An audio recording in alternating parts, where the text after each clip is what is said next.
Happy Independence Day. Today, we want to help you find the way or ways in which you want to declare independence in your own life. Welcome to the What Could Go Right podcast. We are your hosts, Erik Orton. And I'm Emily Orton. And here we talk about personal growth and sailing. In 2014, we moved aboard a fixer-upper sailboat and bootstrapped a year sailing with our 5 kids, and it changed our lives forever. We tell the whole story in our memoir, our book, 7 at Sea. On this podcast, we want to help you go from fear to freedom, one adventure at a time. Okay, I think we need to start this episode by being very upfront about the word independence. We have one son, and his middle name literally is Independence. And that was so fun to give him that name. And he's now 18, and he's really leaning into it. And so do you mind if I go ahead and give some backstory on how this all came to be? Yeah, I'd love for you to. People always ask, how did you get that middle name, Independence? Okay, so first of all, some of it is just like emotional adventure persona, like declaring independence from the man, corporate America, whatever. And I'm going to come back to that in a minute. But specifically, at the time that our son was born, I was reading or had just finished reading David McCullough's book, 1776. Ta-da! And we live in Upper Manhattan, where a lot of the book. And the next thing I was going to say is that I'm reading this book and I'm realizing that where we live in Upper Manhattan is part of the Revolutionary War. There are battles that took place across the street from where we live. Like I can look out my window and say, oh, that's where that battle between George Washington and his retreating troops and the Hessian mercenaries happened. And there's parts of this slope on the hill that jive with what he's telling in the story about, the Hessians were having a hard time getting up this extra super steep section. And I'm like, oh my goodness. And there's a road in our neighborhood called Margaret Corbin Drive. And I'm reading in this book that there's a woman whose husband was a cannoneer. I don't know what the word is for the guy that kind of like either is helping. He's one of the shooters of the cannons, whether loading ammunition or firing it. And he is killed in the course of the battle. And she steps in and takes his place, helping man this cannon to help fend off these Hessians. I don't know how you pronounce that. It's German, so it's probably Hessians mercenaries. And so now there's a street named Margaret Corbin Drive. Margaret Corbin Circle, because it circles the top of the hill from which they were trying to defend themselves. So I'm reading this book. I'm seeing where this history happened right in our neighborhood. And our son is born, and I'm working a job that I'm just like, oh man, I am not living my American dream. Well, it was a rough time because you made a go for it. You did something very entrepreneurial and produced your own show off Broadway. And it didn't stay open for very long, and it was very disappointing. We posted closing the same day this son was born, and so I think it was an aspirational name as well. That we were you went from that into, just whatever job would cover our needs for the time, and it wasn't one that you loved, and you were striving for this independence. I wanted it bad. Yeah. So that story about that failed business / show is in the very beginning of our book, 7 at Sea.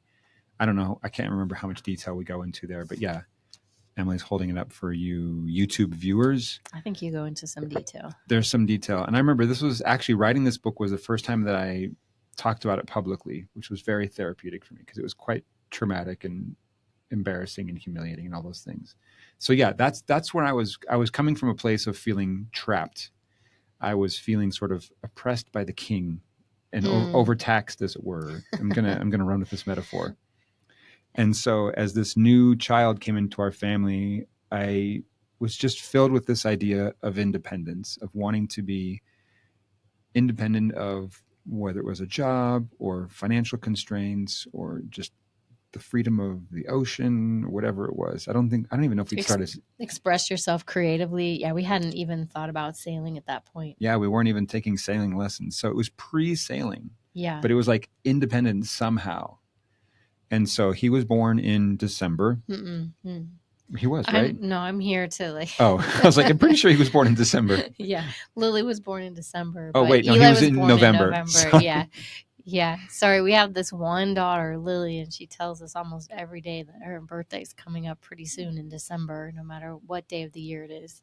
I guess what I mean by that, it wasn't like he was born in July. No, he wasn't born in July. He's a winter baby. Yeah, winter And baby. It was a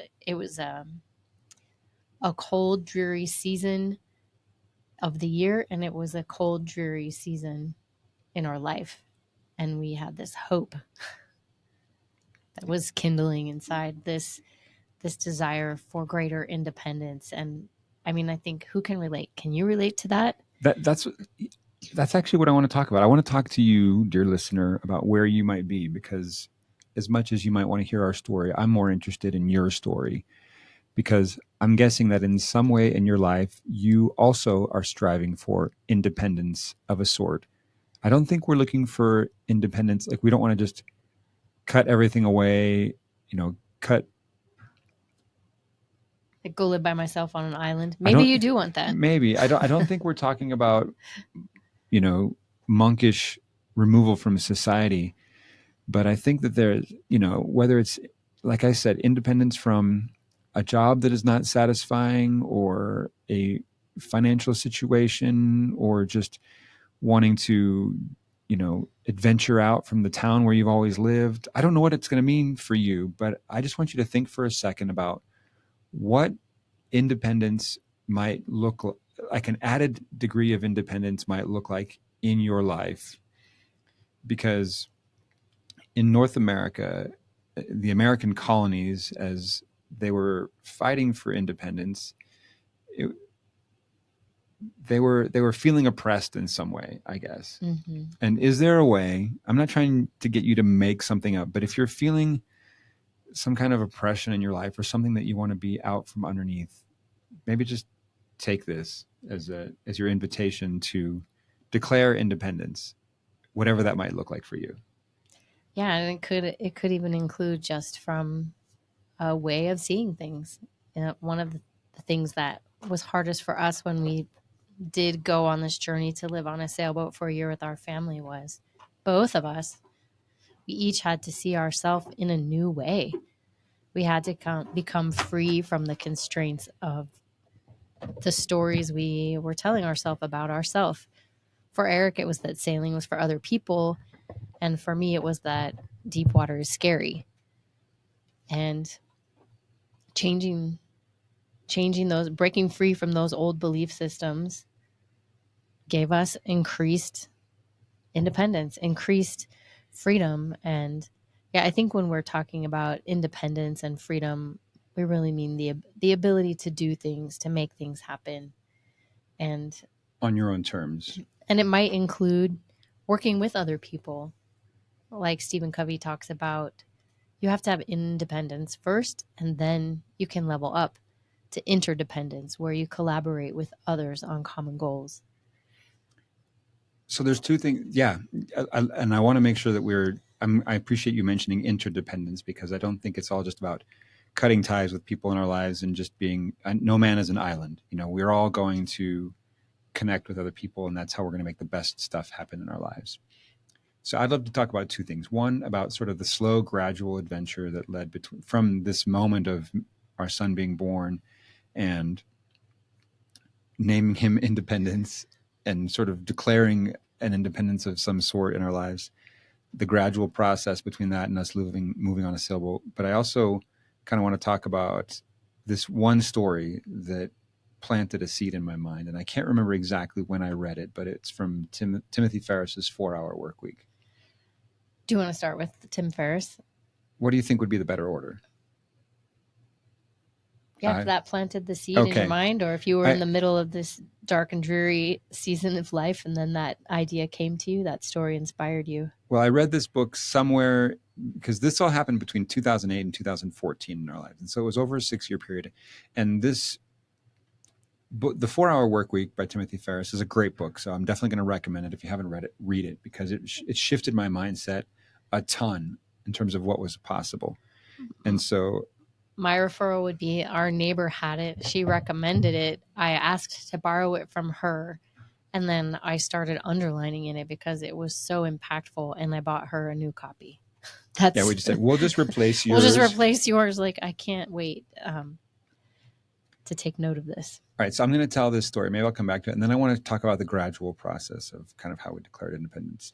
So I was reading this book, and there's a story about, and he's all about how you can sort of travel in different ways, and it doesn't have to cost a lot of money. And the money is not the object, it's what you think the money will buy you. And are there different ways to do it? And so this one snippet talked about a French mother and her husband, and they were flying from French Polynesia back to France. And I think they had 3 kids with them, and they had this dream of buying a sailboat, moving aboard, sailing from France to French Polynesia. And I think the fact that it's France is kind of, that's very related. It's very to Revolutionary American War. independence. Yeah, thank you, France, for helping us when we needed it. What would we do without you? Vive la France! Thanks to you, we have the croissant. Yeah.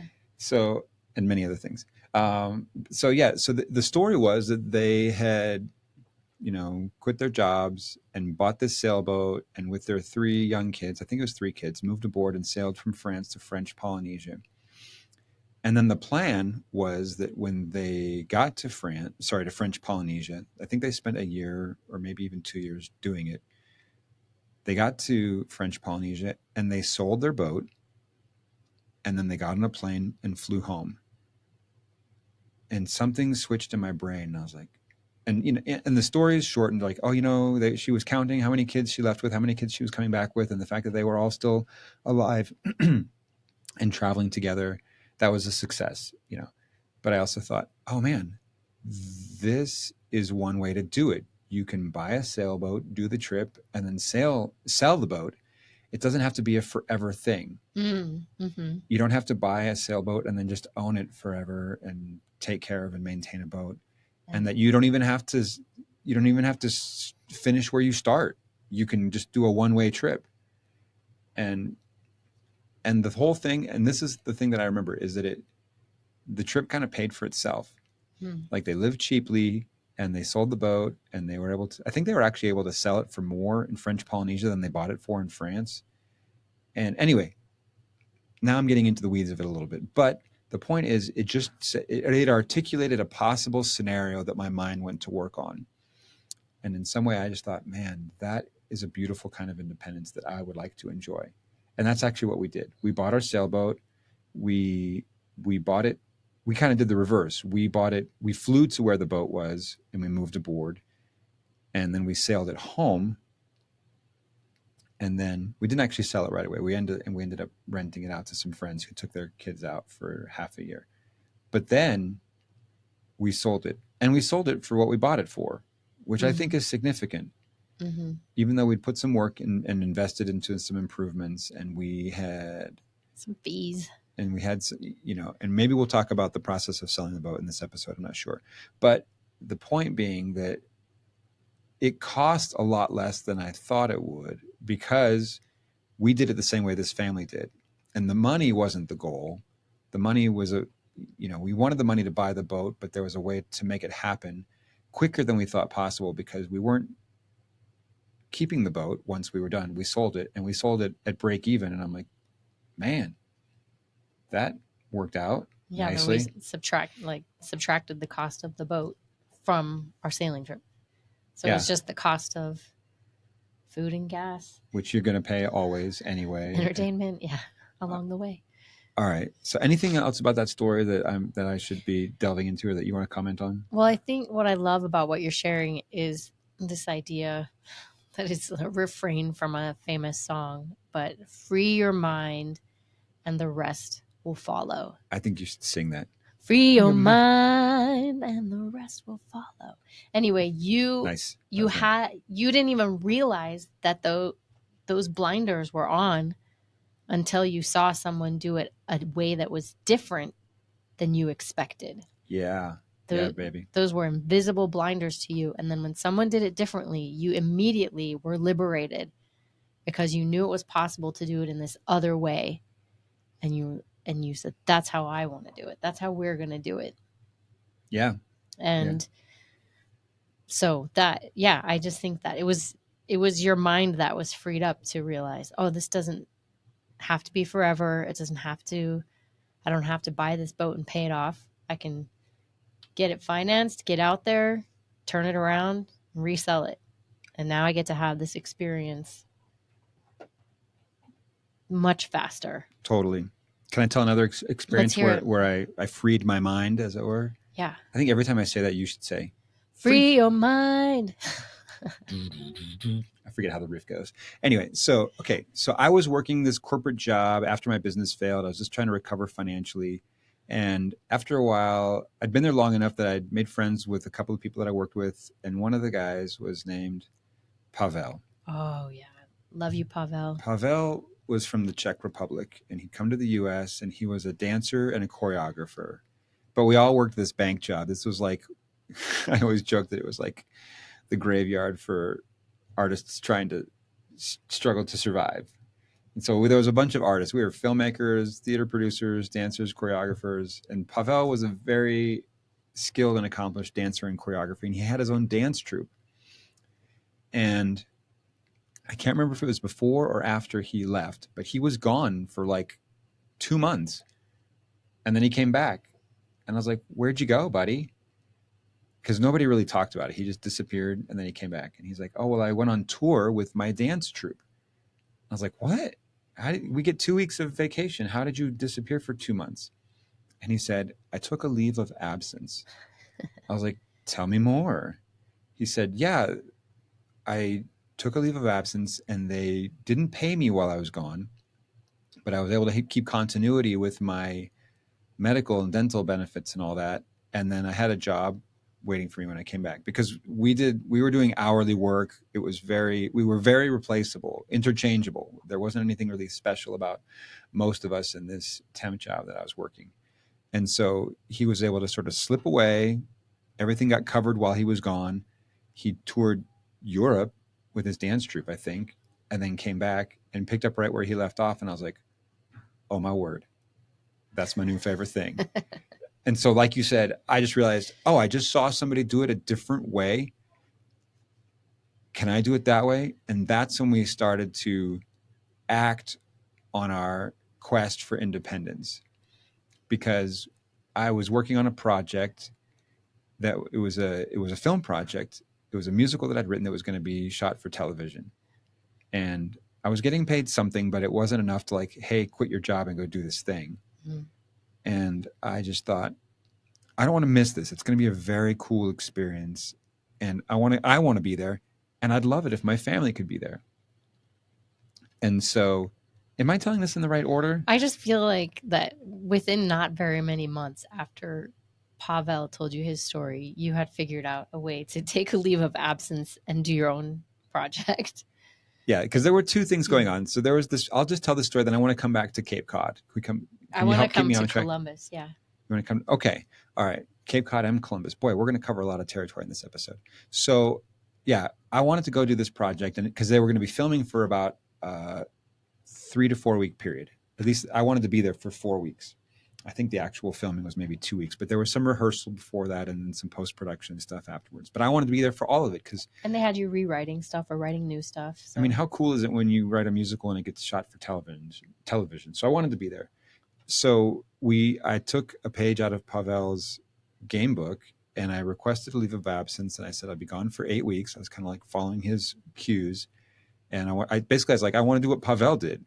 Yeah. And we got it, and they said yes, and we left, and we were homeschooling at this point, right? Mm. So we had our kids with us, and we were not tied to a work schedule or the school schedule. I was getting paid enough that we had continuity of income while I was gone, and knowing that there was a job waiting for us when we got back. And we road tripped all the way across the country to where the project was being filmed, and then toured through the Southwest and visited national parks, all kind of in the off season, like March. I mean, we drove out in February, which I don't recommend. Like, it wasn't delightful. It was, blizzards through Nebraska. It was very dangerous. It was treacherous. But afterwards, on the way home, it was like springtime, and we got to be kind of on this pre-spring break with our kids, and no work schedule, no reason to hurry home. Even though I know that I felt very anxious. Yeah, you just weren't used to having that much independence. Once the project wrapped up, we didn't have to be home for a while, but I was like, I wasn't used to experiencing that level of independence, and I was uneasy. And so I was like, let's get back anyway, and let's just hang out in New York. And so, we did some fun stuff on the way home, but I got to tell you that we just felt like we were cheating at life. Is that safe to say? It did feel like cheating. Because we were out there during the school week, during the work week, no homework, didn't have to show up to the job. Going to national parks. I mean, the kids were constantly learning. They got to be backstage on a film shoot. How much did they learn there? One of our kids was actually in the film. Yeah. So anyway, this was one experience of sort of discovering what independence could feel like. And I would say alongside this, with this newfound freedom, I had a friend, and she has a couple of rental properties in Cape Cod, and we'd done some theater projects together. And she would say, hey, after Labor Day, they're just going to sit empty until we close them up for the season if you and your family want to go. And so the first year we're like, yeah, that'd be awesome. And I think we went for maybe a long weekend or a week. Yeah, I think we went for like 5 days or something. We called it a week. Yeah. And we thought, oh, wow, this is pretty cool. And then the next year, the same offer came. Hey, they're going to be sitting empty. Do you want to go? Like, yeah, let's. We went for a little longer. We went for 2 weeks. And then the next year, the same offer came, and we're like, do you want to go for a month? And I think we tried this leave of absence thing. And by then we'd saved up enough where I could not only take 2 weeks of paid vacation, but 2 weeks of unpaid vacation and make it work. And I got to the point where we were like there almost all of September and all of October. And we just fell in love with this little town. And every time we left and we drove out of town, as everyone else was going back to school, we were driving out of town, heading out on our quote unquote vacation. And the independence that I felt, and sort of the joy and the life and the beauty of it was really, I think these were all building blocks that led to us eventually having the confidence to step away for a year and live on a sailboat. I will drop in the show notes a song that our oldest daughter wrote for my birthday called September, about this time that we would spend in Cape Cod. And the chorus has a lyric that said, September was the month we really lived. It's such a good. I'm about to cry. I'm serious. It was so good. Yeah, just such sweet time together as a family in such beautiful places, and in the off season when it's not crowded. We got a library membership up there, and they had a whole section for homeschoolers we could bring home. Oh, I mean, we still did school, and it was fun. Cape Cod, that was a really special mind-opening experience for us. And I also like how we went a little longer and a little longer and a little longer each time, which we talk about in our Navigator framework when we are coaching people about, going out of the harbor just a little bit further and then coming back and be like, oh my gosh, what was that? Mm-hmm. Did I like that? Did I not like that? Let's go get some more. And then going out a little farther. Yeah. Easing into it. What I wanted to say about Columbus is that there's a story about Columbus, and this could be controversial just because the character of Columbus is controversial, but see what you think of this story. He was surrounded by a bunch of other people saying, hey, you're not so special. That wasn't anything really big deal that you did. Like, it's super easy to get from here to there. Can I jump in and say, I think that this was after he'd come and gone to the Americas and come home, and it had kind of become routine to sail there. Like, everybody it was a trade route now. Yeah, now it was a trade route. And so they came to him and they're like, you're not so special. Like, what's the big deal? This is super easy. And he said, he pulled out an egg, like a boiled egg, or maybe it wasn't boiled. Anyway, he pulled out an egg and he said, can you stand this egg on one end? Without it falling over. Yeah, not fall over, just like have it stand still on one end. And they're kind of like messing around with it. And then he takes it and he just sort of smashes it into the table, which is why I think it was boiled. It just kind of like holds its shape, and he's like created a foundation for it. So now the egg is standing there, and they're like, well, I mean, now it's easy if you're going to do that. He goes, yeah, now it's easy because I showed you how.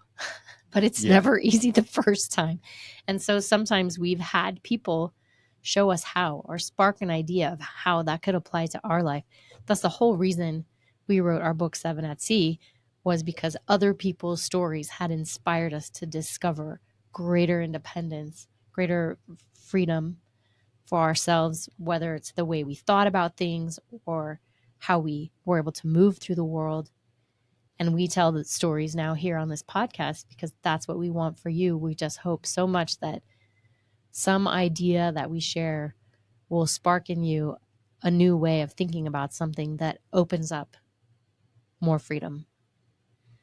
And I want to go back to this idea of September being the month that we really lived. Listener, I want you, our friend, to find the month or the months that you really live. And because if you're not doing it already, start with just finding 1 month. 1 day. 1 day, then 1 week, but then create the month in which you really live. And then it will grow to 2, and then 3, and then 6, and then 9, and then 12, or however many. But find the way to declare your independence and create those months in which you really live the way that you want to be living. That would make me so happy to hear your stories about what that looks like for you. That would make you so happy. For sure. I think that's everything I want to cover in this episode. Anything else you want to talk about, Emily? Yeah, I just love what you said. Find your little window and then just keep opening it wider. Declare your independence and then grow it. What could go right? What could go right? Hey there, this is Eric. Just want to let you know what the latest is on sailing. First of all, people are having a blast on these trips, and we're actually kind of overwhelmed with the response. But we're having fun, so we're going to keep going. All right, so we do have some limited space for trips this fall and winter. All of our summer trips are full up, but in fall, winter 2024, we have room on a trip to Italy in September, Mexico in October, Thailand in November, and Bahamas in December. So there are limited spaces for those trips coming up. However, we also are booking into 2025. So in the winter months, we're going to be going to warm places like the Bahamas and the Caribbean. And then once we get more into summer, we're going to be in Europe. So Croatia, Greece, Italy, and hopefully we're going to do a week in Mallorca, Spain. So that's the lineup. And if you're interested in any of that, go to theawesomefactory.nyc/sailing 2024. This will also be in the show notes.